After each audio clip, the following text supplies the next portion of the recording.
আসসালামু আলাইকুম। আমি Sajedul Islam, field officer, Bayer group science limited, headquarter Bagatipara upazila, Natore territory. আমরা লুনা সেন্সেশনের ক্যাম্পেইনে অংশগ্রহণ করেছি কাশীনাথপুরের আমিনপুরে এসেছি। এখানে সরাসরি জমিতে মুড়ি কাটা পেঁয়াজের উপরে কৃষক ভাইয়েরা কী পরিচর্যা করছে এটা আমরা সরাসরি কৃষক ভাইয়ের মুখ থেকে শুনবো। আসসালামু আলাইকুম। ওয়ালাইকুম আসসালাম। ভাই কেমন আছেন? আলহামদুলিল্লাহ আছি, ভালো আছি। আপনার পরিচয় দিয়ে আপনারা মুড়ি কাটা পেঁয়াজের উপরে কী পরিচর্যা করছেন একটু প্লিজ বলেন।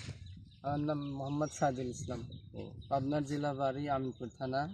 আমরা মুড়ি কাটা হলো নোনা মোবাইল টু ব্যবহার করছি। এখন বয়স কতদিন পেঁয়াজের? 55 থেকে 60 দিন। 60 দিন বয়স হয়েছে। এই টাইমে আমরা এই বীজটা ব্যবহার করি, লুনার সাথে? নোনা অথবা মোবাইল টু, এই দুটো লুনা এবং মোভেন্টো মিক্স করে ব্যবহার করি। এইটা ব্যবহার করলে আমরা ফলন বৃদ্ধি পাই, ভালো মান পাই, আগাগোড়া পছন্দ থাকে না। এই কারণে এই বীজটা ব্যবহার করি এই সময়ে। আচ্ছা, এটা ব্যবহার করে আপনি উপকৃত হচ্ছেন, তাই তো? হ্যাঁ, উপকৃত হচ্ছি, আপনি যে লাভবান ব্যবহার হচ্ছি। করে এত লাভবান হচ্ছেন, এটা আপনার আশেপাশের অনেক কৃষক ভাইরা আছে তাদের মাঝে ছড়াই দিবেন, আচ্ছা, যাতে করে ঠিক আছে।